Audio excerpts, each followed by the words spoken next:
Hi, എല്ലാവർക്കും നമസ്കാരം. നമുക്കൊന്ന് നെയ്ച്ചോറിൻ്റെ റെസിപ്പി നോക്കാം. അപ്പോൾ അതിന് നമുക്ക് ജീരകശാല അരി വേണം, പിന്നെ ബേ ലീഫ്, വെളുത്തുള്ളി, ഇഞ്ചി, മസാല, പച്ചമുളക് കേട്ടോ. ഞാനത് ചതച്ച് വെച്ചിട്ടുണ്ട്. ഇനി നമുക്ക് ഒരു സവാള വേണം. അപ്പോൾ അത് നൈസായിട്ട് അരിഞ്ഞ് മാറ്റി വയ്ക്കാം. അരിഞ്ഞിട്ടുണ്ട്. അപ്പോൾ നമുക്ക് ഇനി മാറ്റി വയ്ക്കാം. ഇനി നമുക്ക് വേണ്ടത് ജീരകശാല അരി കേട്ടോ. ജീരകശാല അരിയാണ് ഏറ്റവും ബെസ്റ്റ് നെയ്ച്ചോറിന്. അപ്പോൾ ഞാനൊരു കപ്പ് എടുത്തിട്ടുണ്ട്.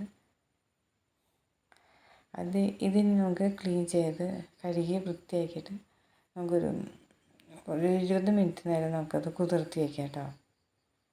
പിന്നെ കാഷ്നട്ടും ഉണക്കമുന്തിരി എടുത്തിട്ടുണ്ട്. ഇനി നമുക്കത് നെയ്യിൽ നമുക്ക് വറുത്ത് കോരാം. അപ്പോൾ നെയ്യ് ഒഴിച്ച് കൊടുത്തിട്ടുണ്ട്. 2 ടീസ്പൂൺ നെയ്യ് ഒഴിച്ച് കൊടുക്കണം കേട്ടോ. നിങ്ങളുടെ നെയ്യ് കൂടുതൽ ഇഷ്ടപ്പെടുന്നവർക്ക് അതിന് ഒരു 3 ടീസ്പൂൺ വരെയൊക്കെ ഒഴിച്ചെടുക്കാം. ഞാൻ 2 ടീസ്പൂൺ ഒഴിച്ചെടുത്തിരിക്കുന്നത്.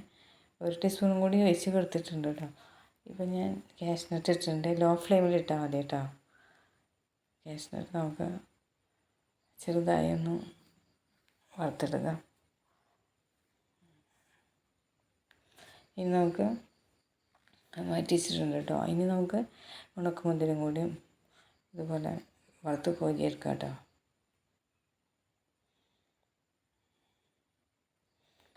ഇനിയിപ്പം നമുക്കത് കോരിയെടുക്കാം. ഇനി നമുക്ക് ഇപ്പോൾ വറുത്ത് വെച്ചിട്ടുണ്ട്. ഇനി നമുക്ക് അടുത്തത് സവാള നമുക്ക് ഗോൾഡൻ കളറാവുന്ന വരെ നമുക്കത് വറുത്തെടുക്കണം. പകുതി എടുത്ത് വയ്ക്കുന്ന ഒരു സവാളയുടെ പകുതി എടുക്കുന്നുണ്ട് കേട്ടോ. അപ്പോൾ ഞാൻ കുറച്ച് സൺഫ്ലവർ ഓയിലും കൂടി ഒഴിച്ച് കൊടുത്തിട്ടുണ്ട്. കുറച്ച് സവാള ഇട്ട് കൊടുത്തിട്ടുണ്ട്. നമുക്കത് ലോ ഫ്ലെയിമിൽ നമുക്കത് ഇളക്കി കൊടുക്കാം. ഒരു ഗോൾഡൻ കളറാവണമായിട്ട് നമുക്ക് ഇളക്കി കൊടുക്കണം കേട്ടോ. നമുക്കത് നെയ്ച്ചോറിൻ്റെ മുകളിൽ ഇട്ട് കൊടുക്കാനാണ്. ഇളക്കി കൊടുക്കാം. ഇനി നമുക്ക് ഒന്നുകൂടി നമുക്ക് ഇളക്കി കൊടുക്കാം. ഇപ്പോൾ ഏകദേശം ഇത് റെഡി ആയിട്ടുണ്ട്. ഇനി നമുക്ക് ഇത് മാറ്റാം കേട്ടോ. ഇത്ര മതി, ഒന്നുകൂടി മാറ്റാൻ ഇത്ര മതി. നമുക്ക് കോരിയെടുക്കാം കേട്ടോ. നമ്മൾ കോരിയെടുത്തിട്ടുണ്ട്. ഇനി നമുക്ക് പകുതി എടുത്ത് വെച്ച സവാള നമുക്ക് ഇതിലേക്ക് ഇട്ട് കൊടുക്കാം. കുറച്ച് സൺഫ്ലവർ ഓയിലും കൂടി ഒഴിച്ചിട്ട് നമുക്ക് സവാള നമുക്ക് ഇതിലേക്ക് സവാള ആഡ് ചെയ്ത് കൊടുക്കാം കേട്ടോ.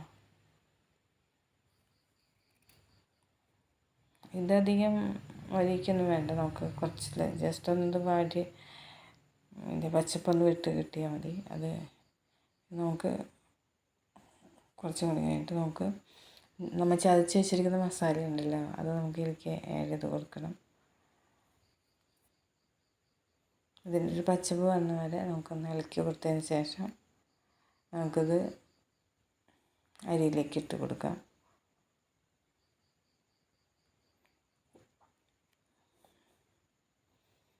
ലോ ഫ്ലെയിമിൽ ഇട്ടാൽ മതി കേട്ടോ. നമുക്ക് ഇളക്കി കൊടുക്കാം.